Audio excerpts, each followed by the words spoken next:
वाद विवाद होना गलत नहीं है। हमारी अलग सोच है, आपकी अलग सोच है, इनकी अलग सोच है, वाद विवाद हो सकता है, लेकिन वाद विवाद का ये नीचा वाला जो स्तर है ये ठीक नहीं। वाद विवाद हो संवैधानिक भाषा का प्रयोग करके हो, हम एक दूसरे को गाली न दें, ऐसा वाद विवाद होना चाहिए। मेरे ख्याल से ये ऐसा ओछापन वाला वाद विवाद नहीं होना चाहिए। हमारी इंडस्ट्री के पावर स्टार बड़े भाई हैं हमारे, एक कलाकार खुले मंच से उस तरीके से बोलना उचित नहीं था। भोजपुरी इंडस्ट्री की बात कर लेते हैं। पवन सिंह खेसारी लाल यादव के बीच में जो कुछ हुआ बाखूबी आपने भी देखा और तमाम अभिनेताओं ने अपनी राय भी रखी अपने फेसबुक पेज के माध्यम से, विभिन्न प्लेटफॉर्म से, सोशल मीडिया के प्लेटफॉर्म से। रितेश जी, आप कैसे देखते हैं? क्योंकि जो मैसेज क्रिएट होता है आप लोग के द्वारा, जो कुछ बोला जाता है, और ना केवल बिहार की जनता बल्कि देश और विदेशों में भी लोग सुनते हैं।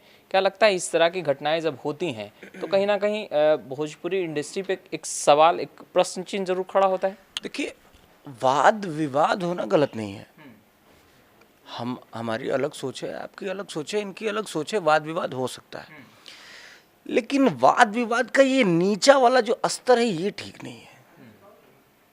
वाद विवाद हो संवैधानिक भाषा का प्रयोग करके हो, हम एक दूसरे को गाली ना दें,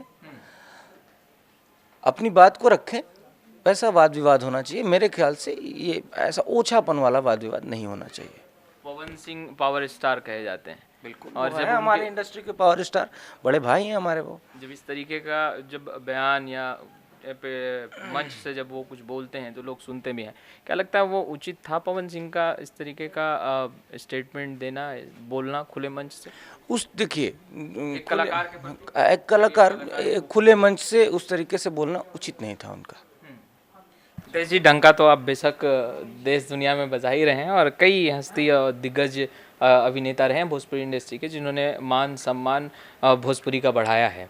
इस बार रितेश जी किस रूप में डंका बजा रहे हैं शिक्षा माफियाओं की?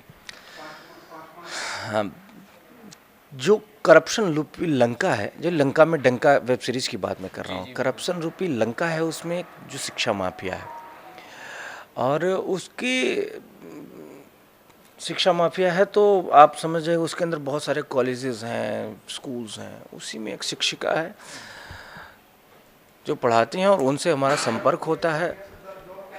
तो किस हिसाब से वहाँ पे गड़बड़ियाँ हो रही हैं, जो गरीब बच्चों के लिए सीट आरक्षित होते हैं वो भी उन्हें नहीं दिया जा रहा है।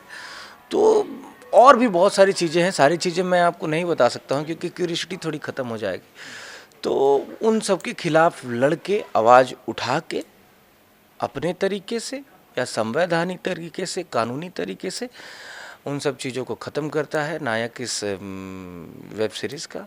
और शिक्षा पे यही उद्देश्य है हमारा कि शिक्षा का, आफ्टर ऑल यही है कि शिक्षा का व्यवसायीकरण नहीं होना चाहिए।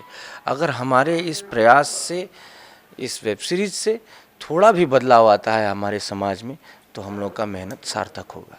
जी, आप जब कोई गाना गाते हैं या कोई फिल्म आपकी आती है, उसमें भोजपुरी की एक सुगंध होती है, एक भोजपुरी से जुड़े हुए चीज़ों की एक सुगंध होती है।